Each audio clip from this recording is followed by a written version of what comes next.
Gotham was not just a city, it was home. And this happened because of an obsession. Hello अस्सलाम वालेकुम अल्लाह हाफिज़। तो आज हम जिस चीज़ के बारे में बात करेंगे उसका नाम है The penguin! So let's get started.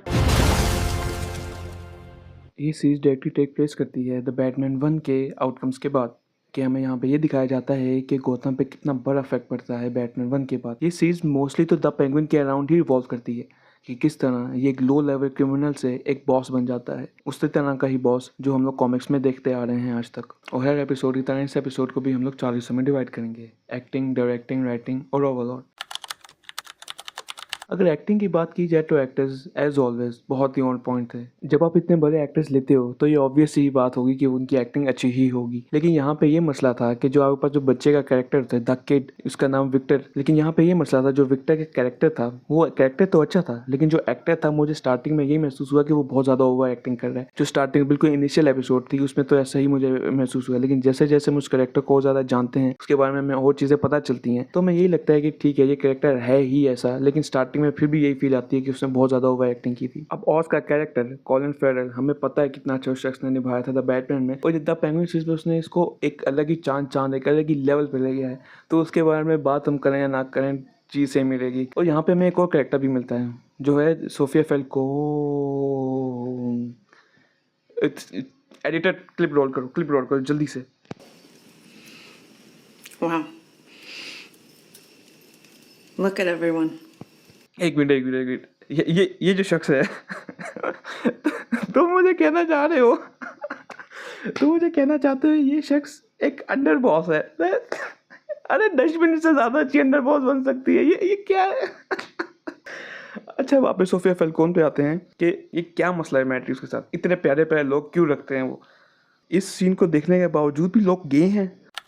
अब हम बात करते हैं डायरेक्शन के ऊपर। डायरेक्शन बहुत अच्छी डायरेक्शन थी, क्या ही कहने हैं इनकी डायरेक्शन के। वही जो डायरेक्शन स्टाइल बैटमैन 1 का था वही फॉलो किया जा रहा था इसी सीरीज में भी, लेकिन यहाँ पे ओल्ड एस्थेटिक इतना ज़्यादा नहीं था, यहाँ पे नया मॉडर्न एस्थेटिक काफ़ी ज़्यादा था, जो कि सही कॉल थी इस सीरीज़ के लिए। इस सीरीज़ में ऐसा ही एस्थेटिक होना ठीक था। हाँ, लेकिन एक चीज़ का मसला ये था कि हमें टाइम ड्यूरेशन हमें फील करवाई जा रही थी, हमें बताई नहीं जा रही थी। दो सीन्स के दरमियान हमें ये पता तो था इसमें टाइम तो लगा है इन दोनों सीन्स के दरमियान, लेकिन हमें उस टाइम दिखाया नहीं गया वो, जिसकी वजह से वो को बहुत ही ऑफ फील हो रहा था, लैकिंग फील हो रहा था कुछ कुछ पॉइंट्स में। अब हम बात करते हैं राइटिंग पे। अगर राइटिंग की बात की जाए तो राइटिंग बहुत सॉलिड राइटिंग थी, स्क्रिप्ट बहुत अच्छी थी, लेकिन वही बैटमैन की तरह इसमें ये भी मसला था कि जिस तरह के एस्थेटिक विजुअली हमें एस्थेटिक दिखाया जा रहा था उस तरह ये राइटिंग थी नहीं, उसकी राइटिंग बहुत सिंपल थी। और इस चीज़ का सबसे बड़ा मसला ये था कि कैरेक्टर जिस तरह हमें पोर्ट्रे किए जा रहे थे, पेंगुइन का कैरेक्टर एक बहुत अच्छा शख्स नहीं है वो, लेकिन कहीं ना कहीं ऐसा महसूस हो रहा था कि राइटर्स उसे सिंपैथी देना चाह रहे थे उसे। स्टार्टिंग में तो उन्होंने ऐसा किया और काफ़ी हम कनेक्ट भी कर पा रहे थे उससे कि अच्छा इसकी एक बैक स्टोरी है, ये इस सब कुछ झेला है अपनी ज़िंदगी में, उसके बाद ये इस लाइन ऑफ वर्क में आया, उसने सारे गलत काम करना शुरू किए। लेकिन जब हमें सोफिया का कैरेक्टर दिखा, जब हमें सोफिया की बैक स्टोरी मिलती है, ये जो पेंगुइन का कैरेक्टर ये और ज़्यादा हमें गुस्सा दिला देता है कि यार इस पर ये तो बिल्कुल भी डिजर्व नहीं करता इस चीज़ को। और यही गुस्सा इन्हें आगे लेके जाना चाहिए था कि इसने इतना कुछ किया सोफिया के साथ, इतना कुछ किया बेचारी सोफिया के साथ कि उसकी ज़िंदगी पूरी बर्बाद हो गई, उसके बावजूद भी इसी शख्स को सब कुछ मिल रहा है, इसी शख्स को सीरीज़ के एंड पे यही अंडर बॉस बन जाता है और इसी के साथ बैटमैन 2 में बैटमैन फाइट करेगा। और यही जो चीज़ मुझे बहुत फ्रस्ट्रेट कर रही थी कि आपके पास इसी को क्यों सब कुछ मिल रहा है और इसी को और ज़्यादा सिंपैथी भी मिली जा रही थी। और एक और बहुत बड़ा मसला जो इस चीज़ के साथ था वो ये था कि बैटमैन कहीं पे भी नहीं था। मतलब इतना सब कुछ हो रहा है गौतम में और बैटमैन कहीं है नहीं। क्या मतलब बैटमैन हाइट से डरता है क्या? आई एम सॉरी, मैं नहीं बोल रहा बस इसके बारे में। अब एंड पे इसका मूवी स्कोर की बात करते हैं। मूवी स्कोर इसको हम लोग देंगे 7.75 आउट ऑफ 10।